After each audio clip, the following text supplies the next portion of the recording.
The Ugly Duckling by Hans Christian Andersen, published in 1843. It was so beautiful out on the country. It was summer. The wheat fields were golden, the oats were green, and down among the green meadows the hay was stacked. There the stork minced about on his red legs, clacking away in Egyptian, which was the language his mother had taught him. Round about the field and meadowlands rose vast forests in which deep lakes lay hidden. Yes, it was indeed lovely out there in the country. In the midst of the sunshine there stood an old manor house that had a deep moat around it.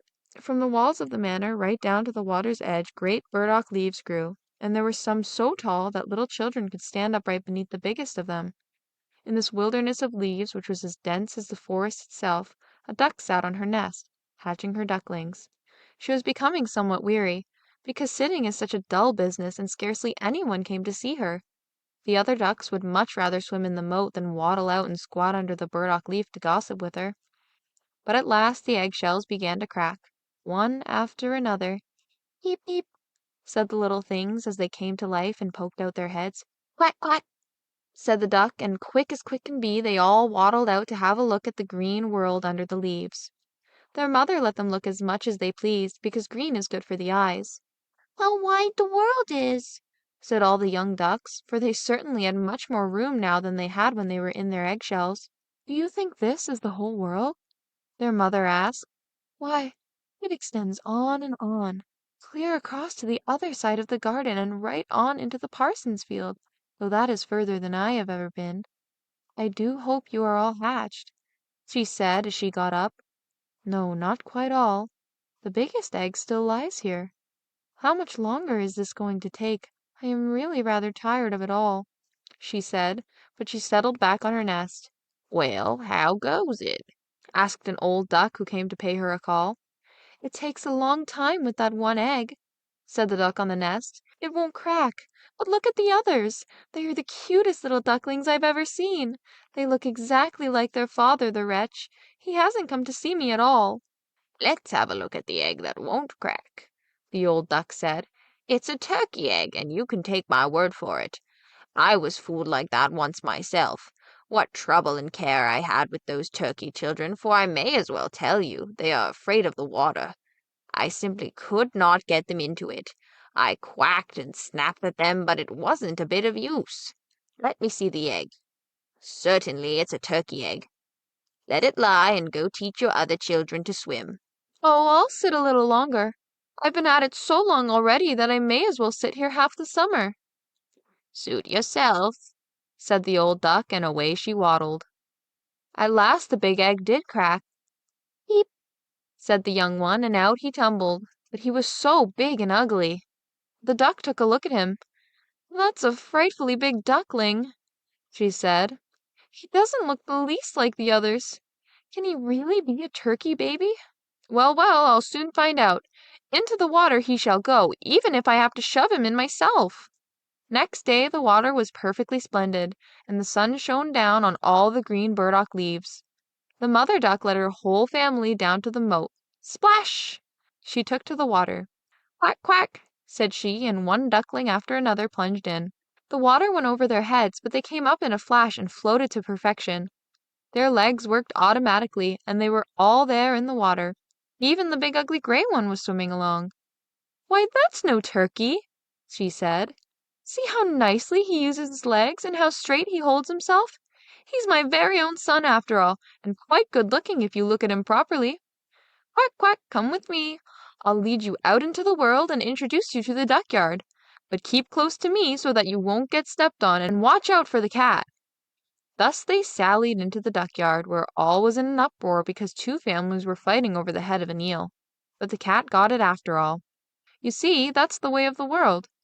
The mother duck licked her bill because she wanted the eel's head for herself. "Stir your legs, bustle about, and mind that you bend your necks to that old duck over there. She's the noblest of us all, and has Spanish blood in her. That's why she's so fat. See that red rag round her leg? That's a wonderful thing, and the highest distinction a duck can get. It shows that they don't want to lose her, and that she's to have special attention from man and beast. Shake yourselves, don't turn your toes in. A well-bred duckling turns his toes way out, just as his father and mother do. This way, so then. Now duck your necks and say quack." They did as she told them, but the other ducks around them looked on and said right out loud, "See here, must we have this brood too, just as if there weren't enough of us already? And fie! What an ugly-looking fellow that duckling is! We won't stand for him." One duck charged up and bit his neck. "Let him alone," his mother said. "He isn't doing any harm." "Possibly not," said the duck who bit him, "but he's too big and strange, and therefore he needs a good whacking." What nice-looking children you have, mother, said the old duck with the rag around her leg. they are all pretty except that one. He didn't come out so well. It's a pity you can't hatch him again. "That can't be managed, your ladyship," said the mother. "He isn't so handsome, but he's as good as can be, and he swims just as well as the rest, or, I should say, even a little better than they do. I hope his looks will improve with age, and after a while he won't seem so big. He took too long in the egg, and that's why his figure isn't all that it should be." She pinched his neck and preened his feathers. "Moreover, he's a drake, so it won't matter so much. I think he will be quite strong, and I'm sure he will amount to something." The other ducklings are pretty enough, said the old duck. Now make yourselves right at home, and if you find an eel's head, you may bring it to me. So they felt quite at home. But the poor duckling, who had been the last one out of his egg, and who looked so ugly, was pecked and pushed about and made fun of by the ducks and the chickens as well. "He's too big," said they all. The turkey gobbler, who thought himself an emperor because he was born wearing spurs, puffed up like a ship under full sail and bore down upon him, gobbling and gobbling until he was red in the face. The poor duckling did not know where he dared stand or where he dared walk. He was so sad because he was so desperately ugly, and because he was the laughing-stock of the whole barnyard. So it went on the first day, and after that things went from bad to worse. The poor duckling was chased and buffeted about by everyone. Even his own brothers and sisters abused him. "Oh," they would say, "how I wish the cat would catch you, you ugly thing." And his mother said, "How I do wish you were miles away." The ducks nipped him, and the hens pecked him, and the girl who fed them kicked him with her foot. So he ran away, and he flew over the fence. The little birds in the bushes darted up in a fright. "That's because I'm so ugly," he thought, and closed his eyes. But he ran on just the same till he reached a great marsh where the wild ducks lived. There he lay all night long, weary and disheartened. When morning came, the wild ducks flew up to have a look at their new companion. "What sort of creature are you?" they asked as the duckling turned in all directions, bowing his best to them all. You are terribly ugly, they told him. That's nothing to us so long as you don't marry into our family. Poor duckling! Marriage certainly had never entered his mind. All he wanted was for them to let him lie among the reeds and drink a little water from the marsh. There he stayed for 2 whole days. Then he met 2 wild geese, or rather wild ganders, for they were males. They had not been out of the shell very long, and that's what made them so sure of themselves. Say, dear comrade, they said, you're so ugly that we have taken a fancy to you. Come with us and be a bird of passage. In another marsh near by there are some fetching wild geese, all nice young ladies who know how to quack. You are so ugly that you'll completely turn their heads." Bing, bang! Shots rang out in the air, and these 2 ganders fell dead among the reeds. The water was red with their blood. Bing, bang! The shots rang, and as whole flocks of wild geese flew up from the reeds, another volley crashed. A great hunt was in progress. The hunters lay under cover all around the marsh, and some even perched on branches of trees that overhung the reeds. Blue smoke rose like clouds from the shade of the trees and drifted far out over the water. The bird dogs came, splash, splash, through the swamp, bending down the reeds and the rushes on every side. This gave the poor duckling such a fright that he twisted his head about to hide it under his wing. But at that very moment a fearfully big dog appeared right beside him. His tongue lolled out of his mouth, and his wicked eyes glared horribly. He opened his wide jaws, flashed his sharp teeth, and splash, splash, on he went without touching the duckling. Thank heavens, he sighed. I'm so ugly that the dog won't even bother to bite me. He lay perfectly still while the bullets splattered through the reeds and shot after shot was fired. It was late in the day before things became quiet again, and even then the poor duckling didn't dare move. He waited several hours before he ventured to look about him, and then he scurried away from the marsh as fast as he could go. He ran across field and meadows. The wind was so strong that he had to struggle to keep his feet. Late in the evening he came to a miserable little hovel. so ramshackle that it did not know which way to tumble, and that was the only reason it still stood. The wind struck the duckling so hard that the poor little fellow had to sit down on his tail to withstand it. The storm blew stronger and stronger, but the duckling noticed that one hinge had come loose, and the door hung so crooked that he could squeeze through the crack into the room, and that's just what he did. Here lived an old woman with her cat and her hen.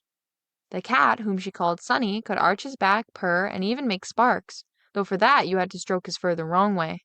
The hen had short little legs, so she was called Chickie Shortleg. She laid good eggs, and the old woman loved her as if she had been her own child. In the morning they were quick to notice a strange duckling. The cat began to purr, and the hen began to cluck. What on earth?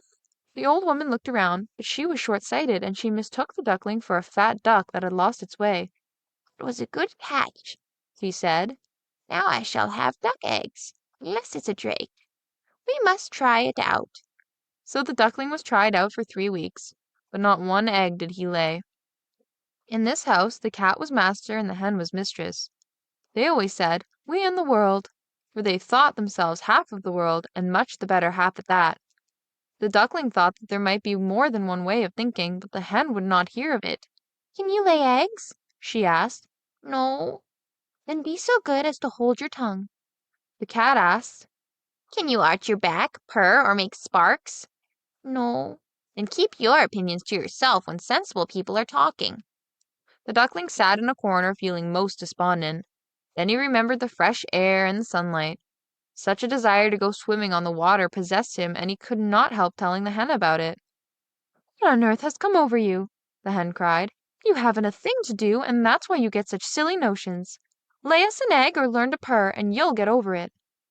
But it's so refreshing to float on the water, said the duckling. So refreshing to feel it rise over your head as you dive to the bottom.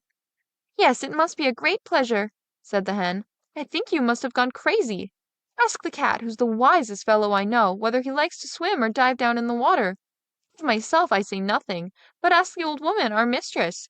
There's no one on earth wiser than she is. Do you imagine she wants to go swimming and feel the water rise over her head?" You don't understand me, said the duckling. "Well, if we don't, who would? Surely you don't think you are cleverer than the cat and the old woman, to say nothing of myself. Don't be so conceited, child. Just thank your Maker for all the kindness we have shown you. Didn't you get into this snug room and fall in with the people who can tell you what's what? But you are such a numbskull that it's no pleasure to have you around. Believe me, I tell you this for your own good. I say unpleasant truths, but that's the only way you can know who are your friends. Be sure now that you lay some eggs. See to it that you learn to purr or make sparks." I think I'd better go out into the wide world, said the duckling. "Suit yourself," said the hen. So off went the duckling. He swam on the water and dived down in it, but still he was slighted by every living creature because of his ugliness. Autumn came on. The leaves in the forest turned yellow and brown. The wind took them and whirled them about. The heavens looked cold as the low clouds hung heavy with snow and hail.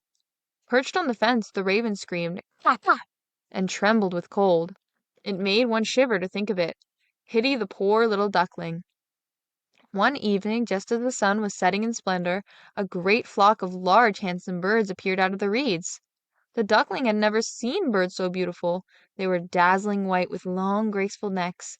They were swans. They uttered a very strange cry as they unfurled their magnificent wings to fly from this cold land away to warmer countries and open waters.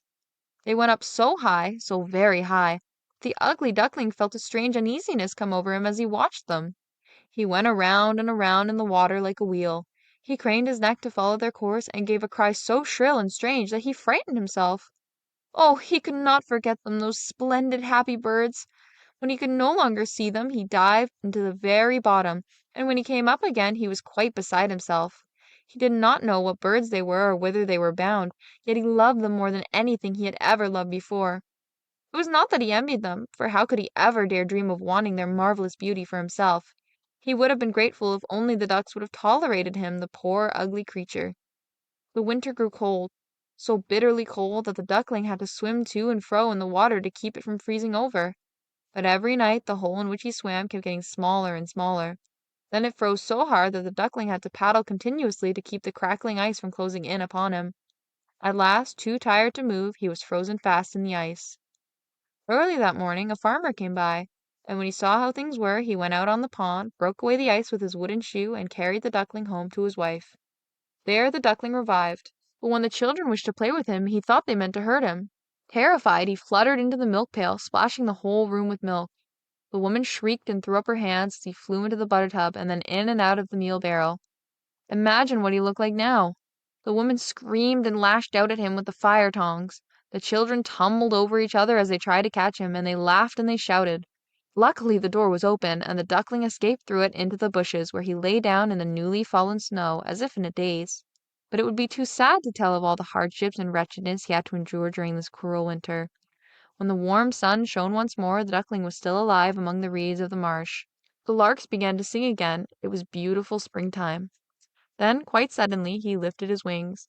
They swept through the air much more strongly than before, and their powerful strokes carried him far. Before he quite knew what was happening, he found himself in a great garden where apple trees bloomed. The lilacs filled the air with sweet scent and hung in clusters from long green branches that bent over a winding stream. Oh, but it was lovely here in the freshness of spring. From the thicket before him came 3 lovely white swans. They ruffled their feathers and swam lightly in the stream. The duckling recognized these noble creatures, and a strange feeling of sadness came upon him. I shall fly near these royal birds, and they will peck me to bits because I, who am so very ugly, dare to go near them. But I don't care.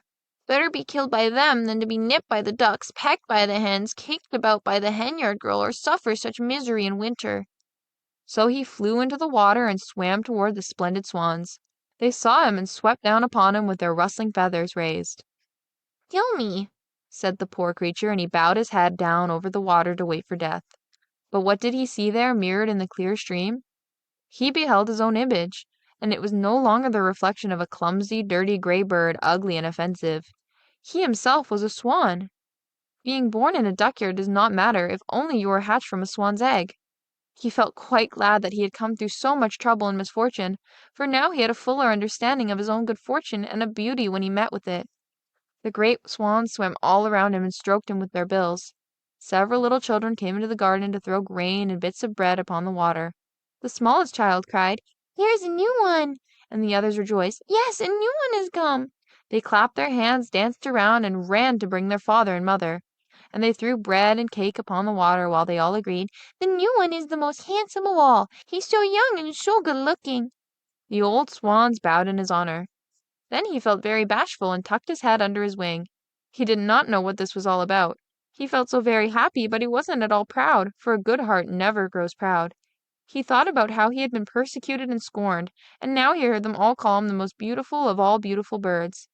The lilac dipped their clusters into the stream before him, and the sun shone so warm and so heartening. He rustled his feathers and held his slender neck high as he cried out with a full heart, "I never dreamed there could be so much happiness when I was the ugly duckling."